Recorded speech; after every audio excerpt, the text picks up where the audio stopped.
Hi friends, welcome to Kavitha's kitchen. இன்னைக்கு நம்ம கிச்சனில் அசோகா அல்வா தான் செய்ய போகிறோம். அதுக்கு ஒரு பேனில் நான் 3 டீஸ்பூன் நெய் சேர்த்துட்டு 1 டீஸ்பூன் அளவுக்கு கோதுமை மாவை இந்த மாதிரி நான் ரோஸ்ட் பண்ணி எடுத்திருக்கேன். லோ ஃப்ளேமில் வச்சுட்டு ரோஸ்ட் பண்ணிக்கோங்க.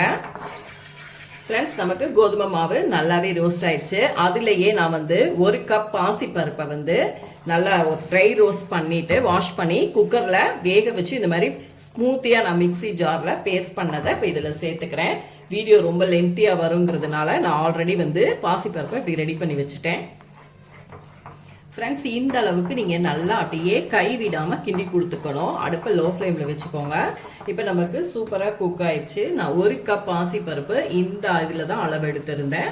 1 கப் அளவுக்கு சுகர் சேர்த்துருக்கேன். உங்களுக்கு ஸ்வீட் இன்னும் வேணும்னா நீங்கள் பேலன்ஸ் பண்ணிக்கலாம். இதே நல்லா மிக்ஸ் பண்ணிக்கோங்க. இதில் இன்னும் 1 டீஸ்பூன் அளவுக்கு நெய் சேர்த்துக்கலாம். கூட நெய் சேர்த்தாதான் நமக்கு அல்வா சூப்பராக இருக்கும். இன்னும் 1 டீஸ்பூன் நெய் சேர்த்துக்கலாம். நெய் சேர்த்துட்டே நீங்கள் கிளறும் பொழுது அல்வா சூப்பராக இருக்கும். இன்னும் நமக்கு அந்த டெக்ஸ்சர் வரணும். பாருங்கள், இப்போவே உங்களுக்கு தெரியும் ஓரளவுக்கு நமக்கு அந்த கன்சிஸ்டன்சி வந்துருச்சு. அடுப்பை மட்டும் லோ ஃப்ளேமில் வச்சுட்டு அப்படியே கை விடாமல் நீங்கள் கிண்டி கொடுத்துக்கோங்க.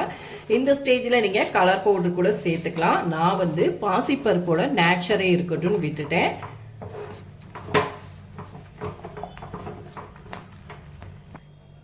இப்போ இதில் 1/2 டீஸ்பூன் அளவுக்கு ஏலக்காய் தூள் சேர்த்துக்கலாம். பாருங்கள், உங்களுக்கு சூப்பராக தெரியும். நல்ல அல்வா நமக்கு திரண்டு வந்துருச்சு.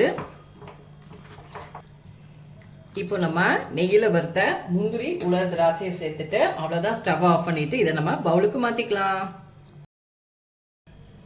ஃப்ரெண்ட்ஸ், நமக்கு சூப்பரான அசோகா அல்வா ரெடி ஆயிடுச்சு. கண்டிப்பாக நீங்களும் இந்த ரெசிபியை ட்ரை பண்ணி பாருங்கள். என்னோட வீடியோஸை லைக் அண்ட் ஷேர் பண்ணிக்கோங்க. மறக்காமல் கவிதாஸ் கிச்சனுக்கு சப்ஸ்கிரைப் பண்ணிக்கோங்க. கூடவே பெல் பட்டனை கிளிக் பண்ணுங்கள். நான் சொன்ன அளவுகளோட கண்டிப்பாக ட்ரை பண்ணி பாருங்கள். ஓகே ஃப்ரெண்ட்ஸ், அடுத்த வீடியோவில் உங்களை சந்திக்கிறேன். தேங்க்யூ.